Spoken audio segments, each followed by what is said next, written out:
Vietnam is a nation with lush soil and plentiful natural resources. Such a productive and beautiful nation attracted the attention and influence of many powers, from the French in the 1800s to the global superpowers during the Cold War. After domination from imperialist powers, a strong movement for national independence was born and spurred years of violent fighting, which in modern times continued from the 1800s to the communist victory in the 1970s. But among all these fighting remained areas of relative peace.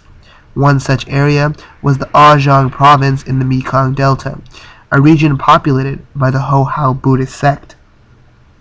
Ajang remained a region of relative peace for the most part from the 1940s till the end of American involvement in Vietnam. The Mekong Delta, with its thick swamps and wide canals, has created challenges to centralized government authority.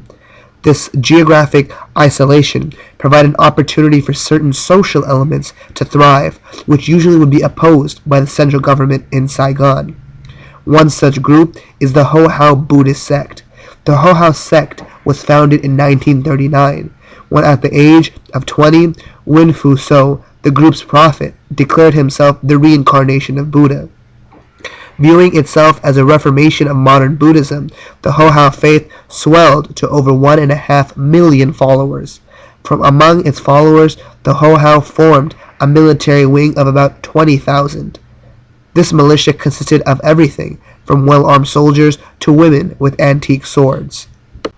The Hoa Hao sect's large number of followers had come to dominate the Ajang region's provincial government, and because loyalty was given to religious clerics before the national government, the province held a great deal of autonomy from the central government in Saigon.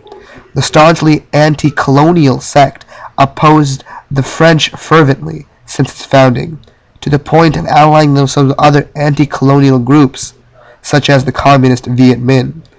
The alliance with the Viet Minh lasted until 1947, when, fearing the rising power of the Hoa Hao, the Viet Minh captured and executed Win Fu So.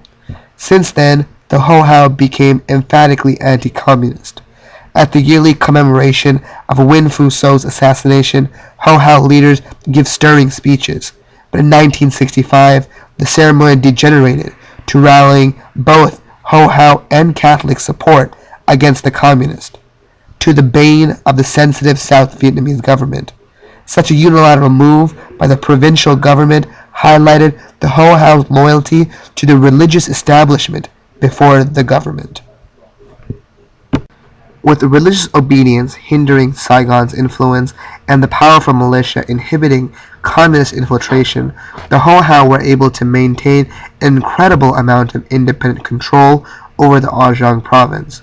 So much so that esteemed scholars describe the province as being unusually safe for Americans, a condition that persisted even after the Tet Offensive.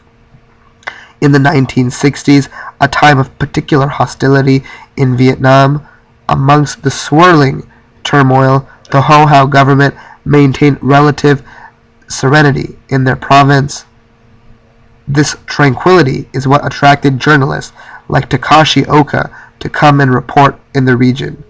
Even contemporary political scientists like Samuel Huntington state that fearing resistance, the Viet Cong avoided Ajang and other Hoa Hao-controlled regions. This peace in the region was a quality that the American government could tout to domestic audiences to show the successes of American intervention against the communist threat. The almost Potemkin image of Ajang was so important to the American war effort that pacification projects like that of CORDS, civilian operations, and revolutionary development support dumped millions of dollars of U.S. aid into the region. CORDS money was spent in digging wells, building latrines, and teaching modern farming and animal husbandry techniques. While this development appeared to be helping the people in Ajang, the true hope of President Johnson was to win the hearts and minds of the people.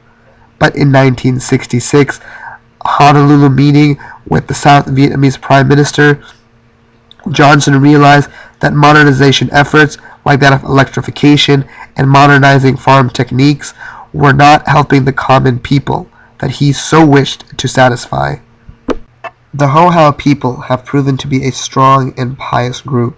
Their adherence to their faith and loyalty to their clerics made them the unrivaled power in the Ajong province, and one of the key players in the fight to win Vietnam.